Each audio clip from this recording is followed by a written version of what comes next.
തലതിരിഞ്ഞ രാഷ്ട്രീയക്കാർ നാടിനെ സേവിക്കുമ്പോ നാടിന്റെ തലയെഴുത്ത് തേയും. അത് കേരളത്തിന്റെ വിധി. ആരാണ് എന്റെ കൂടെ വന്നേക്കെന്ന് അറിയാവാ? ആരാടാ ബ്രാഞ്ചി വണ്ടിയില്?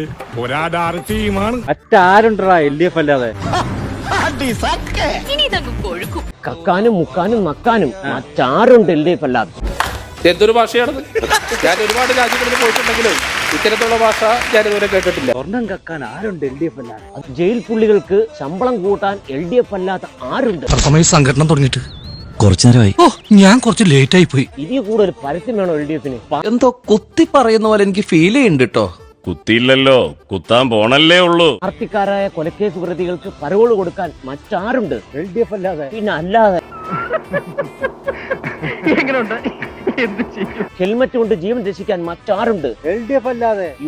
എന്നെ പൊക്കി പറഞ്ഞ് സോപ്പിടാനുള്ള പരിപാടിയാ കള്ളന്മാര്. ഗണേഷ് കുമാറിന്റെ ജർമ്മൻ സാങ്കേതിക വിദ്യ ഉപയോഗിച്ചിട്ടുള്ള റോഡ്. എന്റെ രാഷ്ട്രീയ ഭാവിയെ കരുതിക്കുട്ടി തേജോധം ചെയ്യാനുള്ള നിങ്ങളുടെ ശ്രമം ഉണ്ടല്ലോ, അത് നടക്കട്ടെ.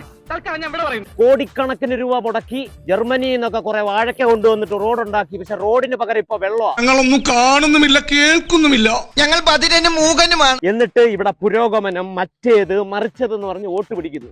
രാഷ്ട്രീയമാകുമ്പോ ഇത് ഇതിനപ്പുറം ചെയ്യണം, എന്നാലേ പിടിച്ചു നിൽക്കാൻ പറ്റും. മലയാളികളായ പൊട്ടന്മാരെ വീണ്ടും പൊട്ടരാക്കിയിട്ട് വോട്ട് ചോദിച്ച് ജയിക്കുക. ഇതാണ് അവസ്ഥ. അത്ര പെട്ടെന്ന് മനസ്സിലാക്കി എടുക്കാനുള്ള ബുദ്ധി അതിനുണ്ടോടാ? പട്ടികജാതി വകുപ്പിന്റെ കമ്മ്യൂണിറ്റി ഹാള കണ്ടോ? കണ്ടോ അടിച്ച് കണ്ടോ? 3 ഏക്കറൊക്കെ അടിച്ച്. ഇതാണ് ഗണേഷ് കുമാറിന്റെ മണ്ഡലത്തിലാണ്. ഗണേഷ് കുമാർ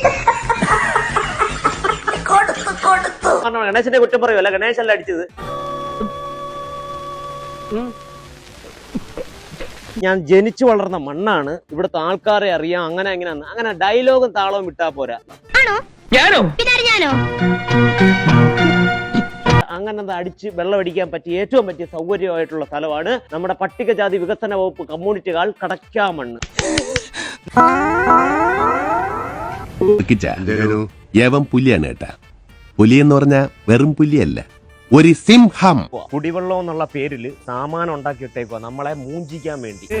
അമ്മാതിരി കമന്റ് കേട്ടോ കേട്ടോ. പിണറായി വിജയൻ ഇടയ്ക്ക് ഒരു ഡയലോഗ് അടിച്ചായിരുന്നു, ക്ലീൻ സ്റ്റേറ്റ് എന്ന് പറഞ്ഞു. എവിടാ? നിങ്ങളുടെ വീട്ടിലാണോ ക്ലീൻ സ്റ്റേറ്റ്? ആര് പറയുന്നു? ഞാൻ കേട്ടിട്ടില്ലല്ലോ. അസൂയ കൊണ്ട് പലരും പറയാറില്ല, അതുകൊണ്ട് ഞാൻ സ്വയം പറയുന്നു. നിനക്ക് മാറി മാറി ഭരിച്ചിട്ടും ഒരു വാഴക്കയും ചെയ്യുന്നില്ല. ഇവിടെ മൂക്ക് പൊത്താതെ നിൽക്കാൻ പറ്റത്തില്ല, അറിയോ? അങ്ങനെ വരാൻ വഴിയില്ലല്ലോ. പക്ഷെ അങ്ങനെ വന്നല്ലോ. അടിപ്പാവാട വാങ്ങാൻ പോയിക്കൂടെ ഇവനൊക്കെ? നാണമില്ലാത്ത പരിപാടി കാണിക്കുന്നു. 100% ഞാൻ യോജിക്കുന്നു. നല്ലോണം കിട്ടിയോ? സാമാന്യം ഭേദപ്പെട്ട രീതിയിൽ. എന്താടോ കാര്യം? What is the reason? Tourism മന്ത്രി മുഹമ്മദ് റിയാസെ, നിങ്ങൾക്ക് നാണമില്ലേ? ആരോടും ഇതിങ്ങനെ എത്ര വട്ടം പറഞ്ഞു? കിട്ടിയ മുതലും പലിശ ചേർത്ത് കിട്ടി. ചെക്കന്റെ സ്വഭാവം കേട്ടിടത്തോളം അടിയാണെന്നോ ഇങ്ങനെ ടൈപ്പാ. ഈ ലൈറ്റ് കണ്ടോ? ഈ ലൈറ്റ് കണ്ടു കഴിഞ്ഞാൽ ഇപ്പം കത്തുമെന്ന് തോന്നും. പക്ഷെ ഈ ലൈറ്റ് ഒന്നും ഒരു പ്രവർത്തനം ഇല്ല. രാത്രി കാണണം, രാത്രി ഒരു വെട്ടവും ഇല്ല. വെറും വാഗ്ദാനം കിട്ടുകയല്ല, അതുകൂടെ മനസ്സിലായില്ലേ? മരുമോനും അമ്മായപ്പനോട് അടിച്ചു വിടുവല്ലോ. എന്താ ഉത്തമ ജനങ്ങൾ നമ്മളോട് ഇങ്ങനെ പെരുമാറി? നിന്റെ കയ്യിലിരിപ്പതായിരുന്നല്ലോ ബാബു. ആ ജ്യോത്സ്യൻ കാറ്റുപായ ഗോപീകൃഷ്ണനെ ഒന്ന് വിളിക്കണം. എന്റെ സമയം മോശമാണോ അല്ല വളരെ മോശമാണോ എന്നറിയാനാ. വാളയാർ പരമശിവത്തെ കുറിച്ച് ഇതിൽ കൂടുതൽ എന്തെങ്കിലും ഏട്ടൻ അറിയണോ? എന്നാ ഞങ്ങൾ അങ്ങ് ഇറങ്ങട്ടെ. ആയിക്കോട്ടെ, സന്തോഷായി.